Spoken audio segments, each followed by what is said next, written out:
Arquivos extraterrestres.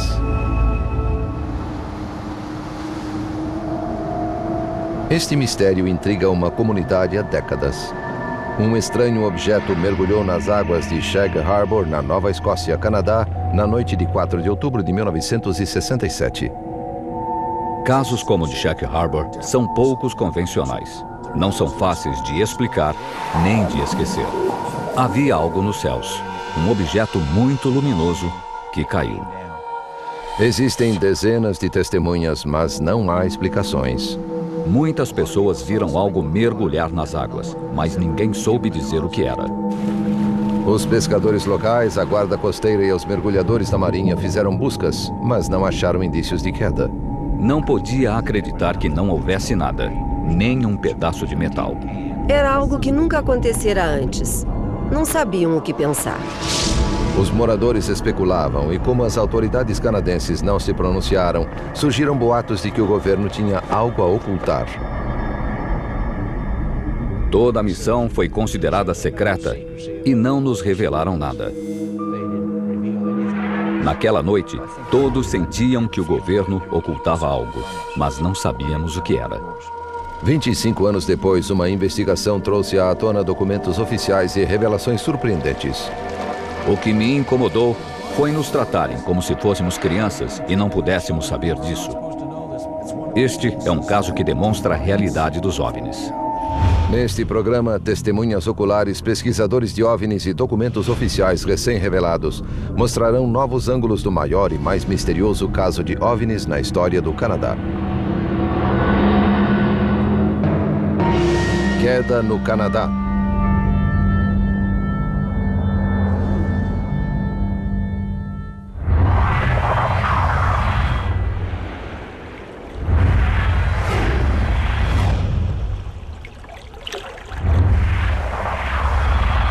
Na noite de 4 de outubro de 1967, algo incomum aconteceu nos céus da província canadense de Nova Escócia. Dezenas de pessoas ficaram perplexas com uma série de luzes inexplicáveis nos céus, na noite que veio a ser chamada de A Noite dos OVNIs. Era uma noite clara e estrelada. Fazia frio e o vento era fraco. Era uma bela noite, iluminada pelas estrelas. A noite de 4 de outubro de 1967 ficou marcada em minha memória, principalmente porque ver é crer. Às 22 horas, na cidade de Dartmouth, Chris Stiles, de 12 anos, olhou pela janela do quarto enquanto se preparava para dormir e ficou boquiaberto com o que viu. Vi uma estranha luz alaranjada que se movia ao longo da costa. Era diferente de tudo que eu já vira. A luz era fraca e eu não conseguia distinguir os detalhes. Então peguei o casaco e saí correndo. Fui para a beira d'água para ver melhor. Após uma corrida entre os armazéns, Stiles viu-se diante da misteriosa aparição. Quando cheguei à água, vi uma estranha esfera alaranjada com uns 18 metros de diâmetro. A cor parecia a de um atiçador de lareira deixado no fogo por bastante tempo. Pairava no ar e seguia a linha da costa, talvez a 3 metros acima da água. Era silenciosa. Fiquei com medo e logo voltei para casa. O objeto vagueou sobre o porto enquanto Stiles saía da área, mas essa visão deixou uma impressão indelével nele. Aos 12 anos, eu soube pela primeira vez na vida o que era medo de verdade. O encontro de Stiles com o OVNI foi o primeiro de diversos avistamentos ocorridos na Nova Escócia naquela noite. Uma hora mais tarde, a pequena cidade pesqueira de Shag Harbor, no extremo sul da península, foi palco de vários avistamentos. O pescador Laurie Wickens, de 18 anos, ia para casa com 3 amigos quando algo estranho nos céus chamou sua atenção. Estávamos indo para o Woods Harbor, passando por Shag Harbor, perto do posto do correio, quando olhamos pela janela e vimos uma luz. Depois, surgiram 2, 3 e 4 luzes que pareciam voar alinhadas e tinham uma cor amarelo-alaranjada.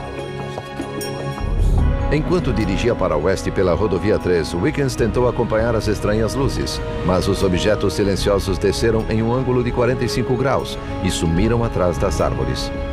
Pareciam nos acompanhar, mas quando chegamos à base da colina, nós a perdemos de vista. A alguns quilômetros dali, Norman Smith, de 18 anos, voltava para casa com um amigo. Passava pelo bosque de Bear Point quando viu algo nos céus. Estivéramos com algumas garotas e voltávamos para casa. Vimos primeiro as luzes nos céus. A visão das estranhas formas iluminadas foi o bastante para fazê-los parar e observar. Paramos ao lado da estrada, saí do carro e fiquei olhando as luzes que estavam pairando no ar. Eram 5 luzes. A mais próxima ao solo parecia uma lua cheia e iam ficando menores conforme se afastavam. Eram silenciosas. Não se ouvia nada. Smith olhou as luzes por alguns momentos, mas a curiosidade transformou-se em preocupação. Fiquei com medo porque não sabia o que era. Nunca tinha visto luzes como essas.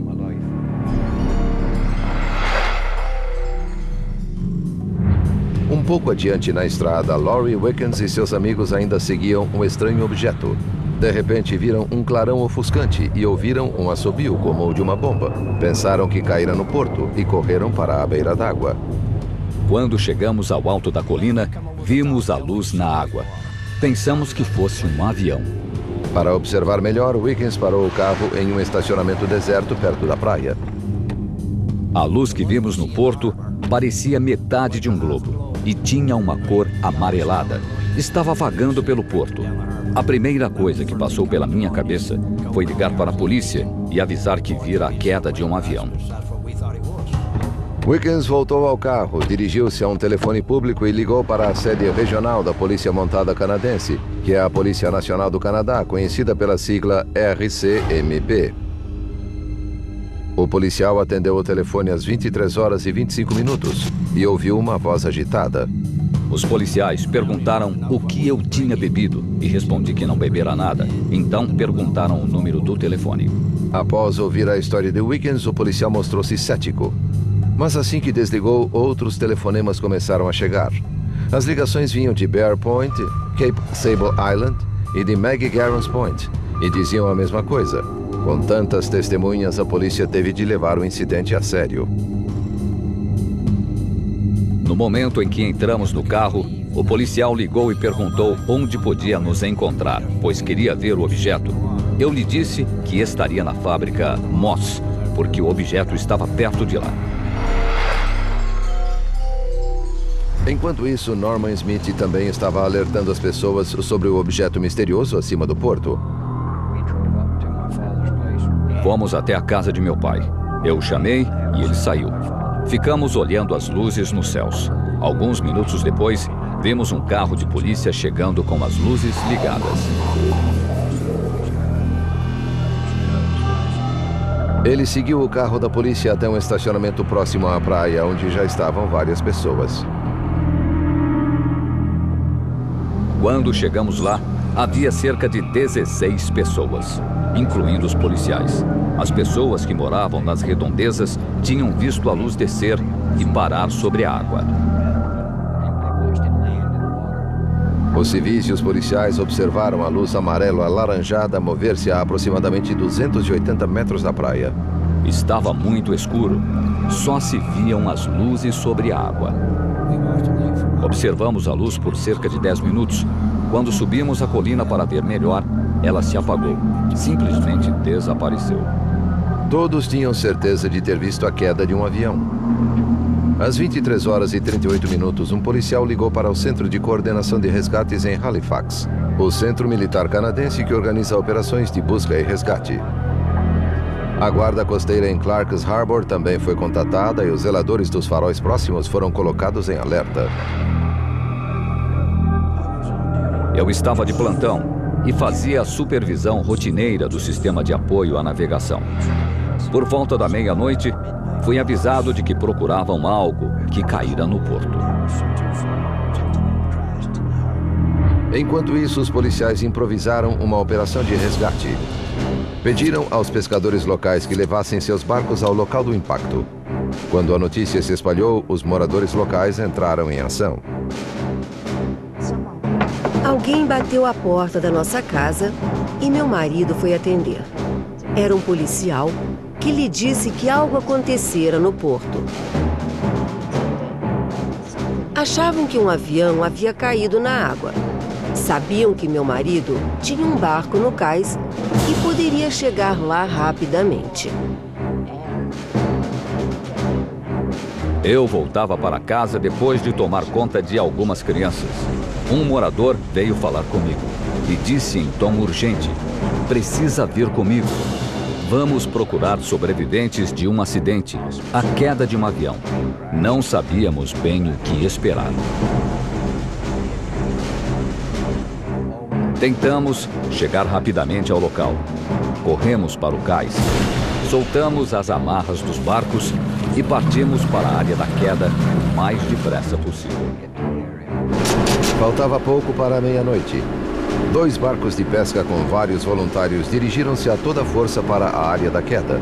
Os raios de luz das lanternas de busca traçavam padrões em xadrez nas águas escuras e calmas do porto. Estávamos procurando algo na água. Esperávamos encontrar destroços. O clima nos barcos era tenso, pois todos se preparavam para uma cena terrível de corpos despedaçados e destroços do avião flutuando na água. Mas o que viram era muito mais bizarro. Chegamos a um local onde uma espuma alaranjada flutuava na água, como se fosse espuma de sabão. Havia uma longa esteira de espuma que flutuava na água. Não tenho ideia do que era. Os pescadores perceberam que a espuma misteriosa estava conectada ao que caíra no porto. Norman Smith tentou coletar uma amostra da estranha substância. Viramos o barco para voltar à espuma. Quando chegamos, peguei uma rede de malha fechada e mergulhei na água, bem na espuma. Quando puxei a rede, não havia nada dentro dela. Trabalho com pesca desde que me entendo por gente e nunca vi algo assim. Estive em rios, lagos e no oceano, mas nunca vi uma espuma como aquela na água. A estranha espuma logo se desfez na água escura. Mas ainda mais intrigante era a ausência de destroços no local. O que caíra em Shag Harbor parecia ter desaparecido totalmente. Pensávamos que algo havia afundado e esperávamos encontrar destroços, mas não havia nada. Ficamos ao largo por quase toda a noite, circulando e procurando algo na água, algum tipo de destroços, mas não encontramos nada, nem um pedaço de metal. O espanto dos pescadores em Shag Harbor foi compartilhado pelo Centro de Coordenação de Resgates em Halifax. O centro consultou o Centro de Controle de Tráfego Aéreo em Moncton, New Brunswick, e o Centro de Controle do NORAD em North Bay, Ontário, para descobrir se alguma aeronave civil, comercial ou militar estava desaparecida. Os relatos de queda em Shag Harbor não combinavam com os dados que receberam. Souberam que nenhum avião havia caído e que procuravam por algo pouco convencional. Perceberam que talvez fosse um objeto voador não identificado. Os moradores tinham certeza de que algo caíra nas águas sombrias de Shag Harbor, mas ninguém sabia o que fora.